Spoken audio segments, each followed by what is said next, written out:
Pierrick Laurent. Bonjour Pierrick. Bonjour.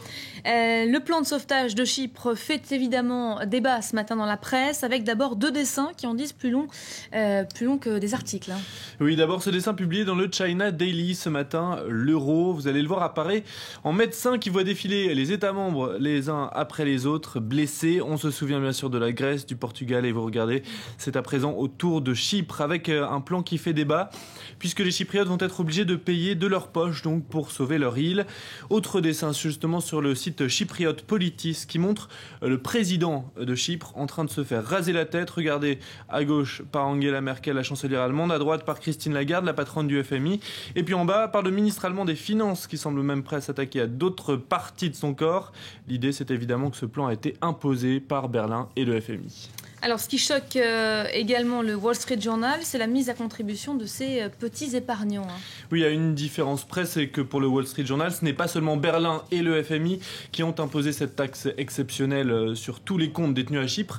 C'est davantage la politique chypriote qui a conduit à cette décision, en réduisant la charge qui aurait pu peser sur les épargnants les plus riches et en transférant donc une partie vers les épargnants les moins riches. Et bien Nicosie tente de limiter la colère des Russes, les Russes qui détiennent de nombreux comptes sur l'île, car Chypre est en train de renégocier un prêt qui était accordé par Moscou à l'île. Les Russes, principaux détenteurs de ces avoirs. Direction maintenant le Proche-Orient. Les médias attendent avec impatience la venue de Barack Obama, première visite du président américain dans la région depuis 2008.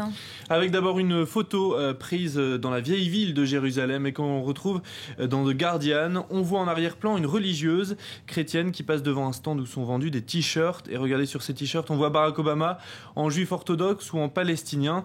Voilà qui résume à la fois les attentes de différents peuples de la région et puis l'enjeu de cette visite pour Barack Obama.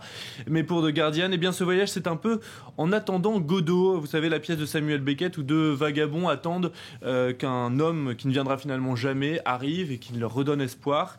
Eh bien en attendant la venue de Barack Obama, c'est aussi le statu quo. Les pourparlers sont au point mort, alors même que sur le terrain, la colonisation continue. Un statu quo dangereux, nous dit The Guardian, qui pourrait mener vers des événements imprévisibles. En tout cas, la presse au Moyen-Orient attend quelque chose, attend notamment un discours de fermeté de la part du président américain. Oui, pour le quotidien Gulf News, eh bien, le président américain doit être très clair. Il doit demander à Israël d'arrêter la colonisation immédiatement, car si tous les éléments sont réunis pour un choc positif dans la région, c'est la première visite du président américain. Il y a aussi un nouveau gouvernement israélien qui vient d'être mis en place. Eh bien, personne n'attend en fait vraiment de changement. Le gouvernement israélien ne sera sans doute pas disposé à infléchir sur la question très controversée des colonies, et il faut donc que Washington adopte un discours bien plus musclé, nous dit The Gulf News, pour que les choses bougent enfin dans la région. À lire également dans The Guardian l'étonnante croisade d'une ancienne gloire de l'émission Alerte à Malibu. David Hasselhoff, vous savez, c'est ce maître nageur que l'on voyait courir en maillot de bain rouge au ralenti, c'est dans le générique de la série. Et bien l'acteur américain est aussi chanteur, il est très populaire en Allemagne où il a chanté d'ailleurs à Berlin face au mur en 1989 au Nouvel An, avant la chute du mur donc. Sa chanson s'appelait Looking for Freedom et c'est devenu un hymne pour la chute du mur de Berlin. Et bien 25 ans après, le voici de retour à Berlin où il veut cette fois sauver le mur qu'il a autrefois contribué à détruire. Il veut en fait sauver une des parties du mur qui reste visible aujourd'hui et que des promoteurs immobiliers veulent détruire pour bâtir à la place des appartements. Alors pour David Hasselhoff, eh bien c'est un morceau d'histoire qui pourrait disparaître et il est donc retourné faire entendre sa voix à Berlin. On va finir avec l'Irlande qui doit faire face à un étonnant problème, le retour des serpents à l'état sauvage. Oui, selon la légende, c'est Saint Patrick, que l'on a d'ailleurs fêté ce week-end, peut-être vous l'avez fêté, qui avait chassé les serpents de l'Irlande, mais la crise les a fait revenir. Pourquoi la crise ?